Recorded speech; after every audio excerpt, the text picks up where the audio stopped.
हाँ भैया, एक छोटे से गमले में मैंने एक अपराजिता का पौधा लगा रखा है। आप लोग देख ही रहे होगे। अपराजिता के पौधे पर साहब बहुत सारे जो फूल आ रहे हैं, आप लोग देख ही रहे होगे कितने सुंदर फूल आ रहे हैं इस पे। और ये पौधा बहुत शुभ और अच्छा माना जाता है। आज की वीडियो में मैं जानकारी दूंगा कि तुम्हारे पौधे पे फूल आना चालू हो जाएगा, और एक खाद के बारे में जानकारी दूंगा भैया कि जो आपको कौन सी खाद डालनी है, कौन सी खाद बढ़िया रहती है अपराजिता के पौधे में डालने से जो पौधा आपका हरा भरा और सुंदर बना रहे। और ये भैया हिंदू समाज के लिए जो होता है बहुत शुभ और धार्मिक पौधा होता है ये। और ये पौधा हर घर में बहुत शुभ और बढ़िया माना जाता है, और मैंने लगाए भी हैं पौधे। मगर इस पौधे की एक ही खास बात होती है कि अगर पौधा आपके घर पर अगर किसी प्रकार का अगर लगा हुआ है अपराजिता का, तो आप एक बात का ध्यान रखना है कि पौधे को हमेशा इस पौधे को धूप में ही रखना है। जिस तरह से अगर धूप आएगी उसी तरफ मतलब इस पर पौधा बढ़िया चलेगा और अच्छा भी लगता है। मगर ये पौधा अगर कहीं गमले में लग रहा हो तो कहीं ग्रिल के किनारे हो या किसी बाउंड्री के किनारे हो, तो उस तरफ डालोगे तो ये पौधा जो है इसके बेल के तरह पौधता है। जो बेल जो होती है वो बेल की तरह ही पौधता है, और जितनी बेल पौधेगी उतने ही इस पर फूल आएंगे। तो इस पौधे को जो हम जो चलाते हैं तो इसका फूल जो चढ़ाते हैं हम मतलब शिव मंदिर पे, भोलेनाथ के मंदिर पे इसका फूल जो है हम लोग चढ़ाते रहते हैं। और बहुत शुभ और अच्छा ही माना जाता है। इसके चढ़ाने से हर इच्छा हर मनोकामना जो है पूर्ण करता है ये, इसके फूल चढ़ाने से। ये मैंने खूब अपनी आंखों से तजर्बा करके देखा है भैया। तो इसके जो होता है जो पौधा एक तो सफेद होता है और एक जो नीले कलर का होता है भैया। तो जो है ज्यादातर जो हम लोग शुभ मानते हैं तो ज्यादातर नीले कलर का जो होता है अपराजिता वो ज्यादा मानते हैं। तो अब जो आ रहे हैं पौधे जो नए नए आ रहे हैं, अब तो हाईब्रिड के बहुत आ रहे हैं। और हम लोग तो ऐसी पौधे से अपने पौधे बनाते रहते हैं और चलाते रहते हैं। और इसका मौसम जो होता है पौधे बनाने का, तो हम इसको दो तरफ से बना लेते हैं। एक तो इसकी जो बेल हो जाती है मोटी मोटी, जैसा आप लोग देख रहे हो इतनी इतनी बड़ी टहनी हो जाती है। तो एक तो हम वो गूटी के हिसाब से बना लेते हैं, जो हम गूटी बांधते हैं पौधों पे उस हिसाब से आराम से ही बना लेते हैं, कोई दिक्कत नहीं आती है। इस पर जड़ आ जाती है। तो वो हम बांधते हैं जनवरी फरवरी के महीने में, होली से 15 20 दिन पहले बांधते हैं, ऐसा मान के चलो। और दूसरा जो बांधते हैं वो बांधते हैं हम बरसात में, कटिंग के द्वारा जो बनाते हैं। तो वो जो है हम होली से 15 20 दिन पहले ही, जैसा हमारी जो होली आती है उससे 15 20 दिन पहले इसकी कटिंग काटते हैं। तो जो कटिंग काटते हैं वो काटते हैं पकी डंडी की, क्योंकि जितनी डंडी इसकी अगर मोटी अगर पकी हुई होगी उसी तरीका से किल्ली दे के आएगी। अगर हमने ये कच्ची कॉपर लगा दी तो ये नहीं हो पाएगी। इस पर हम बांधते हैं गूटी के द्वारा। जैसा हमें इतना लंबा पौधा बनाना है तो उतनी ही गूटी पर बांध देंगे तो वो एकदम से पौधा तैयार हो जाता है। और ये दूसरा जो तीसरा तरीका है, तो इस पे जो है जो फली आती हैं हल्की हल्की जो फली आती है इस पर मटर जैसी, वो अगर फली पक जाए इसकी तो वो आराम से फली तोड़ लेती हैं।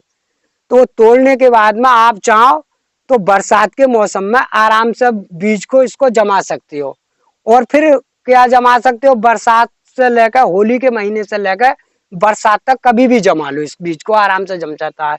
ये ठंड के दिनों में नहीं जमता है, ये मुझे मालूम है और मैं जमाता रहता हूँ। तो मैं इस बात की आपको जानकारी दे रहा हूँ भैया। इसी प्रकार से लोग कहते हैं कि जाड़ों में ये पत्ता डाल जाता है, ये नहीं डालेगा। ये जैसे ही पत्ता जब डालता है, जब इसके पास बिल्कुल काड़ वाली ठंड हो जाती है तो ये पत्ता डालना चालू हो जाता है। और अगर तुम इसे अगर मान लो किसी प्रकार से अगर बिल्कुल प्योर धूप में चल रहा है तो ये बेल की तरह चलता है। और अगर तुषार जो पड़ता है तो हल्कापन पीला पीला ले आता है, जैसे पीला पत्ता पड़ जाता है। तो अब चाहो तो किसी चीज से छोटा मोटी चीज से ढक भी सकते हो, जैसे पन्नी वगैरह से या किसी चीज से हमारा छोटा सा गमला है तो कोई चीज ज्यादा जैसे कोहरा पड़ता है और तेजी से ठंड पड़ती है तो आप आराम से दबा दो, कोई दिक्कत नहीं है। तो ये पौधा तुम्हारा बिल्कुल सुरक्षित और बढ़िया बचता रहेगा। मगर ये साफ सुथरी जगह में होना चाहिए पौधा।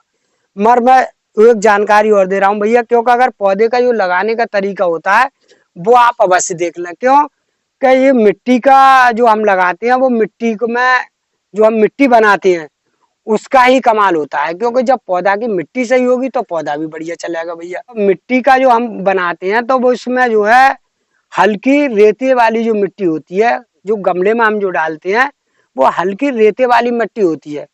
तो इसमें हम कोई वैसी चीज तो डालते नहीं है जैसा कोई केमिकल वगैरह ही खाद। हम तो वही डालते हैं अपनी देसी गोबर की खाद, सड़ी हुई होती है, गली हुई। उससे रेते की मिट्टी में बराबर की मिलाते हैं और पौधे में आराम से गमले को भर कर पौधा लगा देते हैं। तो हमारा पौधा बिल्कुल साफ सुथरा बढ़िया चलता है।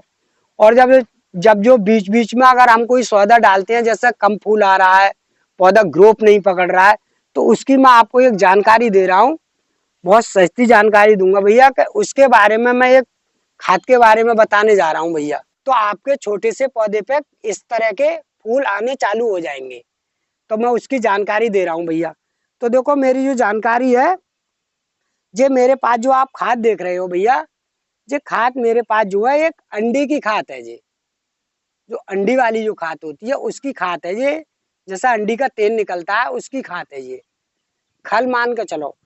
तो इसको हम इस्तेमाल करते हैं इस अपराजिता के पौधे में आराम से।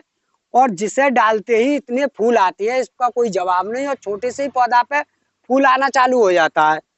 तो इसका डालने का जो तरीका होता है भैया, वो इस तरीका को होता है। जैसे मैंने एक मग्गे में करीब में 1 लीटर पानी ले लिया। 1 लीटर पानी में लगभग करीब में आप 50 ग्राम जो अंडी वाली खाद है, उसे आराम से आपको इस तरीका से कूटने के बाद इतनी बारीक कर लो इसे।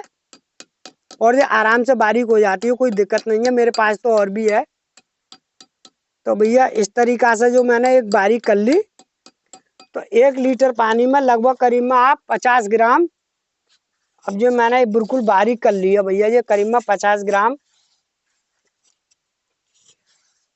अब जो मैं इस मग्गे में डाल रहा हूँ भैया, इस तरह से ये मैंने डाल दी।